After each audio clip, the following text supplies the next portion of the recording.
সব ভালোবাসা একসাথে থাকার জন্য হয় না। কিছু ভালোবাসা আমাদের জীবন বদলে দেওয়ার জন্য আসে। স্টেশনটা ভীষণ ভিড় ছিল সেদিন। ট্রেন আসার শব্দ, মানুষের চিৎকার, ব্যাগের ঠোকাঠুকি, সব কিছুর মাঝেও ও একা দাঁড়িয়েছিল।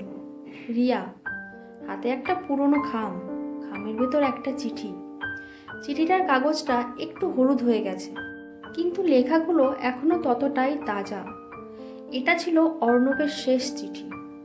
অর্ণব আর রিয়ার গল্পটা শুরু হয়েছিল খুব সাধারণভাবে। একই কলেজ, একই বেঞ্চ, একই ক্যান্টিনের চা। প্রথমে বন্ধুত্ব, তারপর অভ্যাস, তারপর একদিন বুঝতে না বুঝতেই তারা একে অপরের পৃথিবী হয়ে উঠেছিল। অর্ণব সবসময় বলতো, আমি বড় কিছু হতে চাই রিয়া, যেন একদিন তোমাকে নিয়ে গর্ব করে বলতে পারি তুমি শুধুই আমার। রিয়া শুধু হেসে বলতো, আমি বড় কিছু চাই না, তুমি থাকলেই হবে।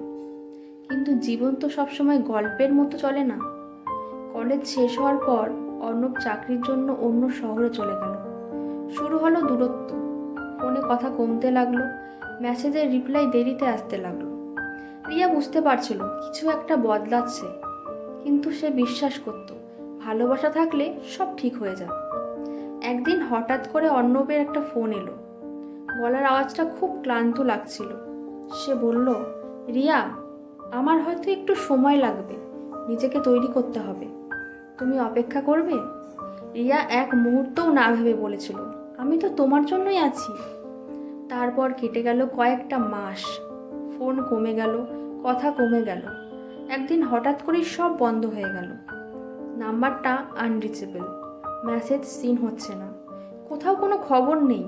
রিয়া প্রতিদিন অপেক্ষা করত, স্টেশন, বাস স্ট্যান্ড, কলেজের সামনে, যেখানে যেখানে তারা একসাথে দাঁড়িয়েছিল। কিন্তু অর্ণব আর ফিরল না। ঠিক 1 বছর পরে হঠাৎ করে একদিন একটা খাম এলো, একটা অচেনা ঠিকানা থেকে। খামটা খুলতেই ভেতর থেকে বের হলো একটা চিঠি। চিঠিটা ছিল অর্ণবের। লেখা ছিল, রিয়া, যখন তুমি এই চিঠিটা পড়বে তখন হয়তো আমি অনেক দূরে। তোমাকে না বলে চলে যাওয়ার জন্য আমাকে ক্ষমা করে দিও। আমি জানতাম আমি যদি তোমার সামনে থাকতাম তাহলে কখনোই তোমাকে ছেড়ে যেতে পারতাম না। আমি চাইনি আমার অসম্পূর্ণ স্বপ্নের জন্য তোমার জীবনটা আটকে থাকুক। আমি চেয়েছিলাম তুমি নিজের মতো করে বাঁচো, নিজের মতো করে হাসো। তুমি আমাকে ভালোবেসেছিলে, এটাই আমার জীবনের সবচেয়ে বড় পাওয়া। কিন্তু একটা কথা মনে রেখো, ভালোবাসা মানে শুধু পাশে থাকা নয়। ভালোবাসা মানে কাউকে এমনভাবে শক্ত করে তোলা যেন সে একাই পুরো পৃথিবীর সামনে দাঁড়াতে পারে। তুমি পারবে রিয়া, আমি জানি তুমি পারবে। চিঠিটা পড়ে রিয়া অনেকক্ষণ চুপ করে বসেছিল। চোখ দিয়ে জল পড়ছিল, কিন্তু সেই জলটা শুধু কষ্টের ছিল না, ওর ভেতরে একটা অদ্ভুত শক্তি কাজ করছিল। সেদিন সে সিদ্ধান্ত নিয়েছিল, সে আর শুধু অপেক্ষা করবে না, সে নিজের জন্য বাঁচবে। সময় কেটে গেল। রিয়া একটা ছোট্ট চাকরি দিয়ে শুরু করেছিল। দিনে অফিস, রাতে পড়াশোনা। অনেক কষ্ট ছিল, অনেক একা রাত জাগা ছিল, কিন্তু সে থামেনি। অর্ণবের সেই কথাটা বারবার মনে পড়ত, তুমি পারবে।